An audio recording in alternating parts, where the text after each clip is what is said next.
Welcome back once more to my bedroom. Mental Health Awareness Week 2019 in the UK is this week, hence why I'm recording and putting out loads of videos. This is the third video in my series about bipolar, and this episode will feature causes and treatments. And maybe types, maybe types of bipolar.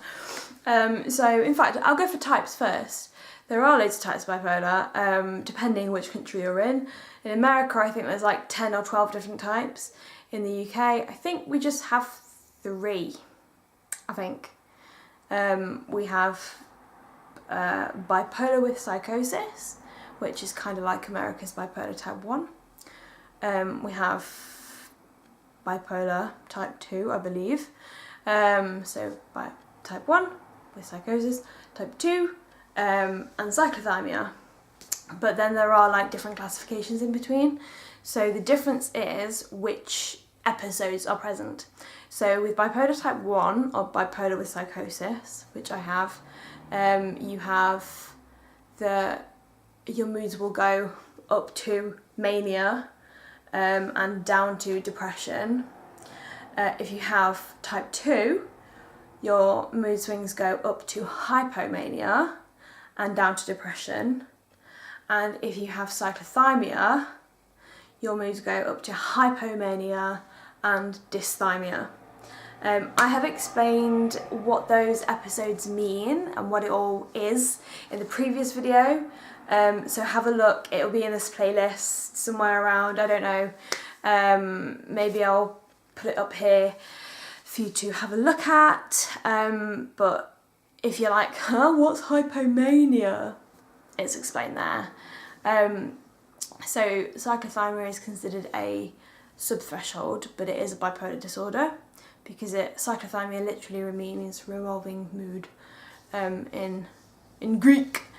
Revolving mood, thymia, mood, cyclo, cycling. Bipolar type 2, bipolar type 1, very similar. Like I said, the only difference really is that bipolar 1, the mood swings go to a higher polarity. They go to mania as opposed to hypomania. Then you've got rapid cycling and ultra rapid cycling. So rapid cycling is when you have more than 4 episodes in a year.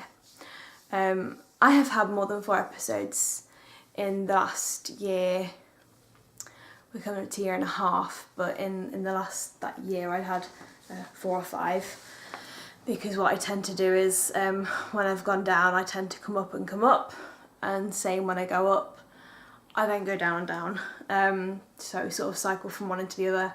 So I'm technically classed as rapid cycling, but that doesn't change my treatment at all. It just means that I see the crisis team more than I'd like. And then you've got ultra rapid cycling, which is where your mood swings can change really, really quickly. I hate the term mood swing for bipolar because it's not a mood swing, it's an episode. Where you have lots of episodes, and people with ultra rapid cycling, you can get ultra rapid cycling, which is where your mood your episodes can change daily or even within the day. And that sort of morphs into borderline personality disorder. The two are very similar, but the differences are the causes and the treatment really. So that's the types.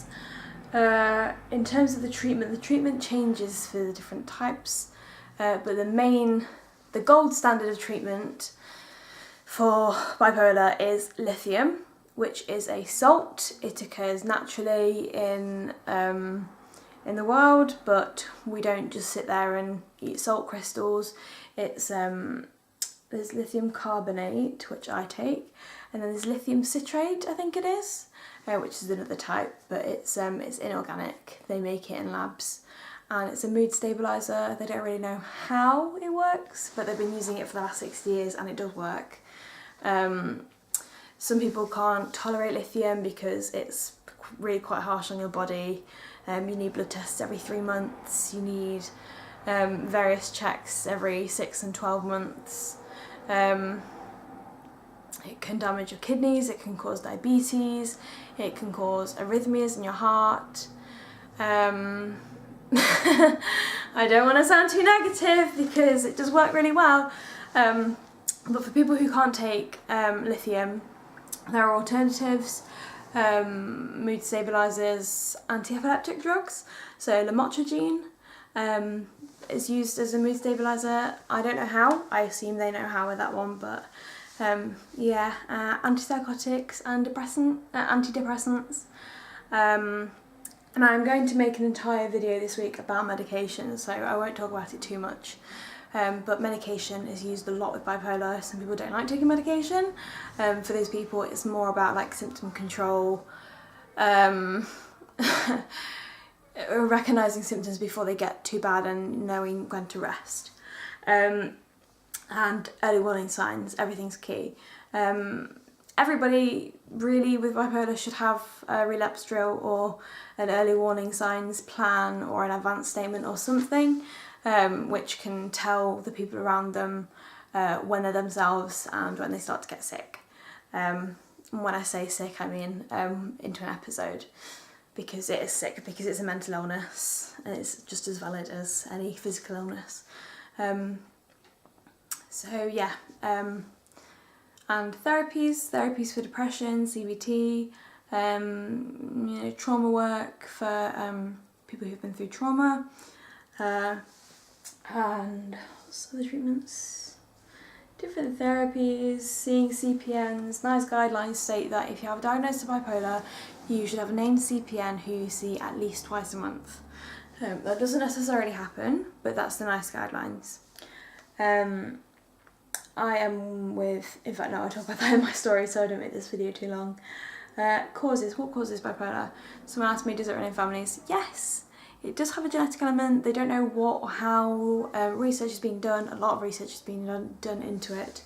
But yeah, it does run in families, it does tend to. I'm the first person in my family to be diagnosed with bipolar.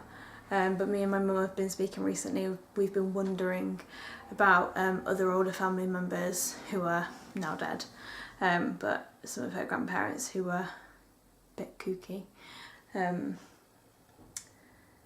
There is genetic element. Trauma can cause bipolar. It's classed as organic in causation, which I think basically just means it comes from the brain.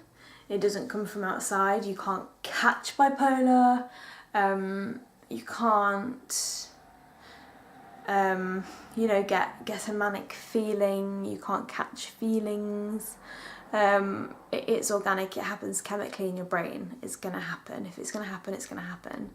And there have been various PET scans, DAT scans that actually show that people with bipolar, their brains have a different like chemical makeup, and they produce different amounts of dopamine and serotonin, melatonin, various things. And like when they've done like DID scans, you can,